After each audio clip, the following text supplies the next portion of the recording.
তৃতীয় দর্শন, নরেন্দ্র, ভবনাথ ও master. Master তখন বরাহনগরে ভগিনীর বাড়িতে ছিলেন। ঠাকুর শ্রীরামকৃষ্ণকে দর্শন করা অবধি সর্বক্ষণ তাহারই চিন্তা। সর্বদাই যেন সেই আনন্দময় মূর্তি দেখিতেছেন ও তাহার সেই অমৃতময়ী কথা শুনিতেছেন। ভাবিতে লাগিলেন, এই দরিদ্র ব্রাহ্মণ কি রূপে এইসব গভীর তত্ত্ব অনুসন্ধান করিলেন ও জানিলেন, আর এত সহজে এই সকল কথা বুঝাইতে তিনি এ পর্যন্ত কাহাকেও কখনো দেখেন নাই। কখন তাহার কাছে যাইবেন ও আবার তাহাকে দর্শন করিবেন, এই কথা রাত্রদিন ভাবিতেছেন। দেখিতে দেখিতে রবিবার আসিয়া পড়িল। বরাহনগরে নেপাল বাবুর সঙ্গে বেলা ৩টা-৪টার সময় তিনি দক্ষিণেশ্বরের বাগানে আসিয়া পৌঁছাইলেন।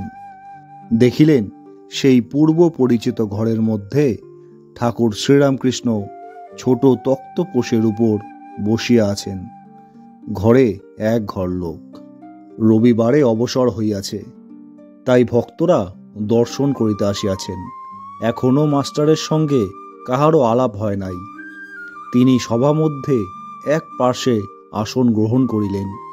দেখিলেন ভক্ত সঙ্গে সহাস্য বদনে ঠাকুর কথা কইতেছেন। একটি ১৯ বছর বয়স্ক ছোকরাকে উদ্দেশ্য করিয়া ও তাহার দিকে তাকাইয়া ঠাকুর যেন কত আনন্দিত হইয়া অনেক কথা বলিতেছেন। ছেলেটির নাম নরেন্দ্র। কলেজে পড়েন ও সাধারণ ব্রাহ্ম সমাজে যাতায়াত করেন।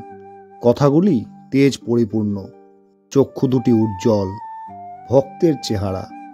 মাস্টার অনুমানে বুঝিলেন যে কথাটি বিষয়াসক্ত সংসারী ব্যক্তির সম্বন্ধে হইতেছিল।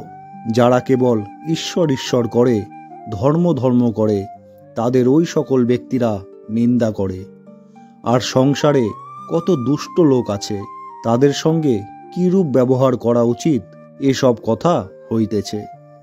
শ্রীরামকৃষ্ণ নরেন্দ্রের প্রতি, নরেন্দ্র, তুই কি বলিস? সংসারী লোকেরা কত কি বলে, কিন্তু দেখ, হাতি যখন চলে যায়, পেছনে কত জানোয়ার কত রকম চিৎকার করে, কিন্তু হাতি ফিরেও চায় না।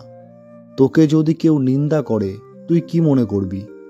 নরেন্দ্র বলল, আমি মনে করব কুকুর ঘেউ ঘেউ করছে। শ্রীরামকৃষ্ণ সহাস্যে, না রে, অত দূর নয়। সকলের হাস্য। ঠাকুর আবার বললেন, ঈশ্বর সর্বভূতে আছেন, তবে ভালো লোকের সঙ্গে মাখামাখি চলে, মন্দ লোকের কাছ থেকে তফাৎ থাকতে হয়। বাঘের ভিতরেও নারায়ণ আছেন, তা বলে বাঘকে আলিঙ্গন করা চলে না। আবার সবাই হাসলেন। যদি বলো বাঘ তো নারায়ণ, তবে কেন পালাবো? তার উত্তর, যারা বলছে পালিয়ে এসো, তারাও নারায়ণ, তাদের কথা কেন শুনবো না? একটা গল্প শোনো। কোনো এক বনে একটি সাধু থাকেন। তার অনেকগুলি শিষ্য।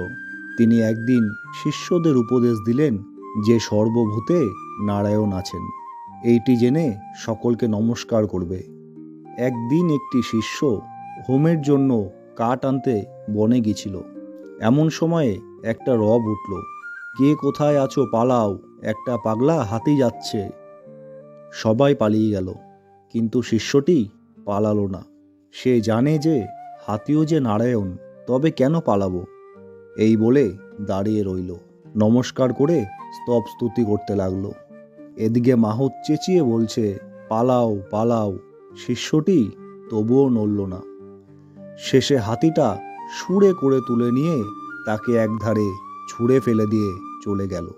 শিষ্য ক্ষতবিক্ষত হয়ে ও অচৈতন্য হয়ে পড়ে রইল। এই সংবাদ পেয়ে গুরু ও অন্যান্য শিষ্যরা তাকে আশ্রমে ধরাধরি করে নিয়ে এলো আর ঔষধ দিতে লাগলো। খানিকক্ষণ পরে চেতনা হলে ওকে কেউ জিজ্ঞাসা করলে, তুমি হাতি আসছে শুনেও কেন চলে গেলে না? সে বললে, গুরুদেব আমায় বলে দিয়েছিলেন যে নারায়ণই মানুষ জীবজন্তু সব হয়েছেন, তাই আমি হাতি নারায়ণ আসছে দেখে সেখান থেকে সরে যাই নাই। গুরু তখন বললেন, বাবা, হাতি নারায়ণ আসছিলেন বটে, তা সত্য, কিন্তু বাবা, মাহুত নারায়ণ তো তোমায় বারণ করেছিলেন। যদি সবই নারায়ণ, তবে তার কথা বিশ্বাস করলে না কেন? মাহুত নারায়ণের কথাও শুনতে হয়। সকলের হাস্য। শাস্ত্রে আছে আপনারায়ণ, জল নারায়ণ, কিন্তু কোনো জল ঠাকুরের সেবায় চলে, আবার কোনো জলে আচানো, বাসন মাজা, কাপড় কাচা কেবল চলে, কিন্তু খাওয়া বা ঠাকুর সেবা চলে না। তেমনি সাধু অসাধু, ভক্ত অভক্ত সকলের হৃদয়ে নারায়ণ আছেন, কিন্তু অসাধু, অভক্ত, দুষ্টু লোকের সঙ্গে ব্যবহার চলে না, মাখামাখি চলে না। কারো সঙ্গে কেবল মুখের আলাপ পর্যন্ত চলে, আবার কারো সঙ্গে তাও চলে না। ওইরূপ লোকের কাছ থেকে তফাতে থাকতে হয়।